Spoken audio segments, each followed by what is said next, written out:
वरून एकदम कुरकुरीत, आतून एकदम सॉफ्ट आणि चवीला अतिशय चटपटीत लागणारे पटॅटो स्नॅक्स. खूपच टेस्टी आणि खूपच सोपी रेसिपी आहे. नमस्कार! स्वागत आहे तुमचं आपल्या यूट्यूब चॅनल सोनाली रेसिपीजमध्ये. तर आजची खास रेसिपी आज आपण बनवणार आहे. फक्त 10 मिनिटांमध्ये तयार होणारे कुरकुरीत आणि चटपटीत पटॅटो स्नॅक्स. चला तर मग या रेसिपीसाठी लागणारे संपूर्ण साहित्य व कृती पाहून घेऊ. चटपटीत व कुरकुरीत पटॅटो स्नॅक्स बनवण्यासाठी इथे मी एका भांड्यामध्ये 3 मोठे उकळलेले बटाटे घेतले आहे. सर्वप्रथम बटाटे स्मॅशरने स्मॅश करून घ्यायचे आहेत. 2 हिरवी मिरची बारीक चिरून यात टाकायची आहे. 1 चमचा लसूण अद्रक पेस्ट, अर्धा चमचा गरम मसाला, 1 चमचा धने जिरे पावडर आणि 1 चमचा चिली फ्लेक्स घ्यायची आहे. त्याचबरोबर 1 चमचा ऑर्गेनो घेऊन इथे मी चाट मसाला घेतला आहे. साधारणतः 1 चमचा चाट मसाला टाकायचा. 1 मोठा चमचा पांढरे तीळ घ्यायचे आहे. चवीनुसार मीठ घ्यायचं.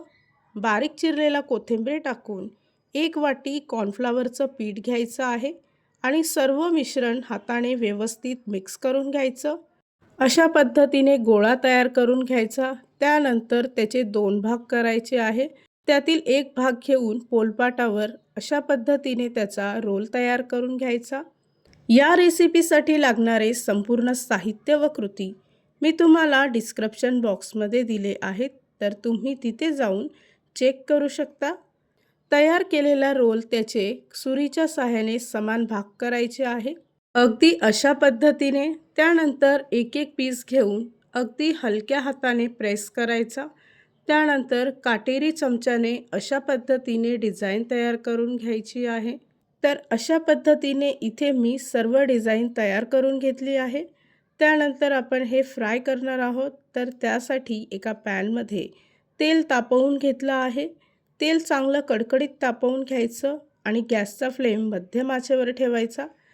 2 मिनिटासाठी चांगले गोल्डन ब्राऊन रंग येईपर्यंत पटॅटो स्नॅक्स दोन्ही बाजूने फ्राय करून घ्यायचे आहेत.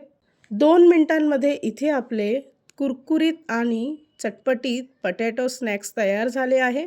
तुम्ही कुठल्याही चटणीसोबत किंवा कुठल्याही सॉससोबत हे स्नॅक्स खाऊ शकता. इथे मी तुम्हाला एक पीस तोडून दाखवते. तुम्ही पाहू शकता की किती कुरकुरीत तयार झाला आहे. तयार झाली आहे आजची खास रेसिपी. फक्त 10 मिनिटात तयार होणारे कुरकुरीत आणि चटपटीत पटॅटो स्नॅक्स. ही रेसिपी तर तुम्ही नक्की ट्राय करून बघा, तुम्हाला खूपच आवडेल.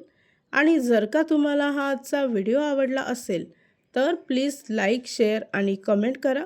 चॅनलवर नवीन असाल तर सबस्क्राईब करा. सबस्क्राईब केल्यामुळे काय होईल, जेव्हा मी रेसिपीचा नवीन व्हिडिओ अपलोड करेल तर त्याचं नोटिफिकेशन तुमच्या मोबाईलवर येईल. आणि पुन्हा भेटूया आपण अशीच एक रेसिपी घेऊन.